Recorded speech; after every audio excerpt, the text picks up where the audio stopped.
पहाड़ की काली रात, तेज हवाएं, हल्की बारिश, उसमें एक छोटी सी गुफा जिसके अंदर आग जल रही है। उसके पास बैठे हैं दो लड़के और अचानक आधी रात को आती है पायल की छम छम छम छम की आवाज़। पूरी डरावनी रहस्यमयी कहानी जानने के लिए इस स्टोरी में एंड तक बने रहिए। सच में बहुत ही अद्भुत अनुभव होगा आपको, आपके रोंगटे खड़े कर देने वाला। नमस्कार दोस्तों, कैसे हैं आप लोग? मैं प्रिया, स्वागत है आपका हॉरर स्टोरी बाय प्रिया में। तो दोस्तों, जैसा कि आप जानते हैं कि मेरा मानना है कि अगर जीवन है तो जीवन के बाद भी एक दुनिया होती है, यानी मृत्यु के बाद भी एक जीवन होता है और इसे वही समझ सकता है जिसने उसे कभी फील किया हो। तो दोस्तों, चलिए शुरू करते हैं आज की कहानी। दोस्तों, आज की कहानी है मनाली के एक छोटे से गांव की, जिसका नाम है कसौल। और ये एक पर्यटन स्थल भी है, लेकिन कहते हैं कि पहाड़ों पर बहुत सारे रहस्य छुपे हैं।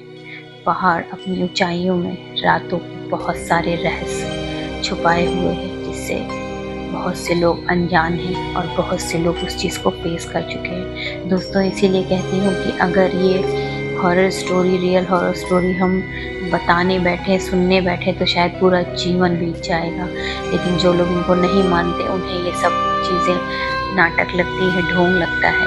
लेकिन मैंने फील किया है तो मैं समझ सकती हूँ कि अगर आप और मैं हैं तो अदृश्य शक्तियाँ भी होती हैं। तो दोस्तों, शुरू करते हैं आज की कहानी। दोस्तों, दो दोस्त हैं, वहीं कसाल के ही दो दोस्त हैं। एक का नाम है प्रदीप जी और एक उनके फ्रेंड है रिजवान।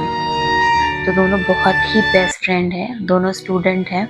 और जो लोग पहाड़ पे रहते हैं उनको इन सब चीज़ों से डर वर नहीं लगता है। तो प्रदीप जी और रिजवान जी एक ही गांव में रहते हैं और वो लोग शहर में, सिटी में कुछ सामान खरीदने गए थे। तो जब वो लोग लौटने लगे तो अचानक से बारिश और तेज हवाएं चलने लगी। तो दोस्तों, पहाड़ों पे कहा जाता है कि अगर तेज हवा चल रही हो या बारिश हल्की भी हो तो कोशिश करना चाहिए कि आप जहाँ पर हो वहीं पर रुक जाओ, क्योंकि आपको पता है कि पेड़ गिर जाए, पत्थर गिर जाए, कुछ भी हो सकता है। तो ये बात प्रदीप जी और रिजवान जी को अच्छी तरह से पता थी। तो दोनों लोग एक पेड़ के नीचे रुक गए। तो लेकिन ये था कि हवा चल रही थी और लगभग अक्टूबर वगैरह का महीना था, तो उन्हें ठंड भी लग रही थी। तो उन्होंने कहा कि यार, यहाँ तो ठंड लग रही है, हम लोग तो यहाँ पर जम जाएंगे। तो फिर देखा उन्होंने साइड में, मतलब पहाड़ों पे आपको पता है कि कहीं पे भी छोटी छोटी गुफाएं जैसी होती, छोटा सा भी पहाड़ होता है या कहीं दो पत्थरों के बीच में भी जगह होती है तो एक सुरंग या गुफा जैसा बन जाता है। तो वो लोग जब वहाँ पर गए तो उन्होंने देखा छोटी सी गुफा थी। वैसे वो लोग उस रोड पे जाते थे, उन्होंने पहले भी वो गुफा देखी थी, कभी वहाँ पर रुके नहीं थे। वहाँ पर जो गुफा थी दोस्तों, उसके साइड से ऐसे पानी बहता रहता था। आपको पता है कि पहाड़ों पर कहाँ से पानी आता है, आज तक कोई जान ही नहीं पाया। तो यही हुआ कि उस पर पानी बह रहा था। इन लोग गए वहाँ पर, इन लोगों के पैर वैर में बहुत मिट्टी लग गई थी। उन्होंने उस पहाड़ के पानी से पैर हाथ धुला और ये लोग फिर गुफा में अंदर चले गए। बोले कि चलते हैं, थोड़ा सा ठंड कम हो जाएगी तो हम लोग, मतलब बारिश वारिश, थोड़ा सा आंधी तूफान कम हो जाएगा तो हम लोग घर चले चलेंगे। फिर उन लोगों ने देखा घर पे फ़ोन करने के लिए तो नेटवर्क भी नहीं था। फिर उन्होंने एक मैसेज ड्रॉप कर दिया कि हम लोग ऐसे, घर वालों को भी इतना, जो लोग पहाड़ पे रहते हैं उन्हें पता रहता है कि हाँ, अगर मौसम ख़राब हुआ या घर का कोई बाहर गया तो वो ज़रूर कहीं रुका होगा। क्योंकि जहाँ पे दोस्तों हम जहाँ रहते हैं, हमें वहाँ का वातावरण, वहाँ का माहौल सब कुछ पता होता है। तो ऐसे ही प्रदीप जी और रिजवान जी भी रुके थे। उन्हें भी टेंशन नहीं थी कि घर वालों को पता है कि मौसम ऐसा बिगड़ गया, इसलिए हम लोग रुके हैं। अच्छा दोस्तों, फिर वहाँ पे थे, फिर इन लोगों को हल्की ठंड लग रही थी। तो इन लोगों ने किसी तरह से लकड़ी इकट्ठा की और आग जलाई। आग इसलिए जला पाए क्योंकि ये लोग स्मोकिंग करते थे, इनके पास लाइटर था। तो इन लोगों ने आग जलाई और बैठ के वहाँ पर दोनों लोग स्मोकिंग करने लगे। बैठे हुए थे तो उसके बाद में इनको हल्का हल्का सा जैसे नींद सी आने लगी। फिर ये लोग बार बार बाहर आकर देख रहे थे, तो वहाँ पे देखा कि मतलब मौसम तो ऐसा लग रहा था और ही ख़राब होता जा रहा है, जैसे तूफान की तरह का मौसम हो गया। तो इन लोगों ने कहा कि लग रहा है यार, आज रात यहीं पर ही गुजारनी पड़ेगी और कोई रास्ता नहीं है। तो रिजवान जी थोड़ा सा डरते थे। उन्होंने बोला कि यार प्रदीप, मुझे तो यहाँ पर बहुत डर लग रहा है, कहीं कोई जंगली जानवर, मतलब उनको ये चीज़ बिल्कुल भी एहसास नहीं थी कि जंगली जानवर से भी परे चीज़ वो आज देखने वाले हैं। मतलब जंगली जानवर ये सब चीज़ें तो उनके आगे टिक ही नहीं सकती हैं, जिस चीज़ का वो आज सामना करने वाले थे। तो दोस्तों फिर ये लोग कहे कि क्या किया जाए, कैसे? थोड़ा सा बाहर निकले, कुछ पेड़ की डाली पत्तियाँ जो भी इनको समझ में आए इन लोगों ने तोड़कर वहाँ ज़मीन पे बिछाई और इन्होंने बोला कि आग जलते रहने दें तो फिर कोई जानवर नहीं आएगा।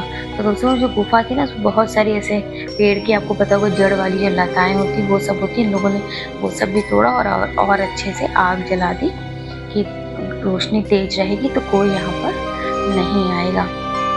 दोस्तों उसके बाद ये लोग जो है फिर दोनों लोग बातें करते रहे। फिर थोड़ी देर लेटे तो प्रदीप जी को तो पहले नींद आ गई, लेकिन अब रिजवान जी थोड़े से डरपोक थे तो उनको नींद ही नहीं आ रही थी। तो उनको कभी हवा चले तो पत्ते सरसरा रहे थे, वो डर लग रहा था, उनको लगा था बाहर कोई है, बगल से कोई सांप ना निकल आए। ये सब में उनका वो बार बार मोबाइल की टॉर्च जला के सब तरफ देख रहे थे, जबकि वो गुफा इतनी छोटी सी थी कि उसमें बस 2 लोग किसी तरह एडजस्ट हो सकते थे। वो गुफा की थी, पहाड़ में ही कोई पत्थर वत्थर कभी टूट के निकल गया होगा तो वो उतना जगह हो गई थी कि उसमें आप खड़े नहीं हो सकते थे। अच्छा, प्रदीप जी तो बढ़िया आराम से खराटे मार के सोने लगे और रिजवान जी को डर के मारे नींद ही नहीं आ रही थी। वो चुपचाप आग की तरफ फेस करके लेटे थे और बार बार उनकी नज़र गुफा के मतलब बाहर की तरफ ही जा रही थी कि कहीं कोई जानवर तो नहीं आ रहा, कुछ तो नहीं आ रहा है। उन्होंने अपने अगल बगल बड़े बड़े 3-4 पत्थर भी इकट्ठा किए थे कि अगर कोई जानवर वगैरह आएगा तो मैं मतलब हमला कर दूंगा उनके ऊपर, इससे पहले कि वो हमारे ऊपर हमला करें। तो दोस्तों इतना था। उसके बाद में क्या हुआ कि वो जो है फिर अचानक से रिजवान जी को भी हल्की हल्की सी झपकी सी लगी और वो भी सो गए। जब वो सो गए ना तो लगभग आधी रात जब हुई, लगभग 2 से 2:30 बजे, अचानक से उन लोगों को ऐसा लगा कि बाहर पायल की आवाज़ आ रही है और इस आवाज़ से प्रदीप जी और रिजवान जी दोनों की नींद खुल गई। और वो पायल की आवाज़ बहुत तेज़ आ रही थी, छम छम छम छम छम छम, मतलब कंटिन्यू आ रही थी कि बराबर कंटिन्यू कोई मतलब पायल वाले पैर से चल रहा है, दौड़ रहा है, क्या कर रहा है। अचानक से दोनों की नींद खुली। उन लोगों ने देखा मोबाइल में टाइम देखा तो रात के 2:30 बज रहे थे। उन्होंने सोचा ये पायल की आवाज़ इतनी छम छम छम छम कहाँ से आ रही है। तो बिल्कुल से उनको समझ ही नहीं पाया, मतलब उनका दिमाग ही नहीं काम किया। तो उन लोगों ने कहा कहीं ऐसा नहीं कोई हमारी तरह और कोई हो जो यहाँ जंगल में फंस गया हो। प्रदीप ने कहा मैं बाहर जाके देखता हूँ। तो रिजवान जी ने कहा नहीं नहीं भैया बाहर मत जाओ, पता नहीं कौन है, जंगल है यहाँ पे, ऐसे नहीं जाए। तो उन्होंने क्या किया, डर की वजह जल्दी से आग बुझा दी कि अंधेरा हो जाए, हमें कोई अंदर देख ना पाए। तो उसके बाद में प्रदीप जी ने कहा कि तुम डरो मत, धीरे जाके देखना तो पड़ेगा ही। और वो पायल की आवाज़ कंटिन्यू आ रही थी बिना रुके। और दोस्तों प्रदीप जी ने कहा कि मैं आगे चलता हूँ, तुम पीछे चलो बिना आवाज़ किए। तो उन लोगों ने क्या किया, अपने अपने शूज़ उतारे, उनको हाथ में लिया इसलिए कि पैर की आवाज़ भी ना आए। और धीरे धीरे दोस्तों जब वो गुफा के दरवाजे तक गए तो उन्होंने जो देखा, उन्हें अपनी आंखों पर विश्वास नहीं हो रहा था। उनके पैर वहीं जम गए। इतना ज़्यादा वो लोग डर गए क्योंकि उन्होंने कभी उम्मीद नहीं की थी कि वो ऐसी कोई चीज़ देखेंगे। दोस्तों गुफा के बाहर एक पेड़ था जिसके नीचे वो लोग खड़े थे। वहीं पर एक लाल कपड़ों में, लंबे बालों में एक औरत नाच रही थी छम, और उसके पैरों में मोटी मोटी पायल थी और वो इतनी बुरी तरह से छम छम छम छम नाच रही थी। और दोस्तों इतने तेज वो सर घुमा रही थी कि इन लोगों को समझते देर नहीं लगी कि ये कोई आम औरत नहीं है। और इन लोगों को उस दिन लगा कि आज ये इनकी आखिरी रात है।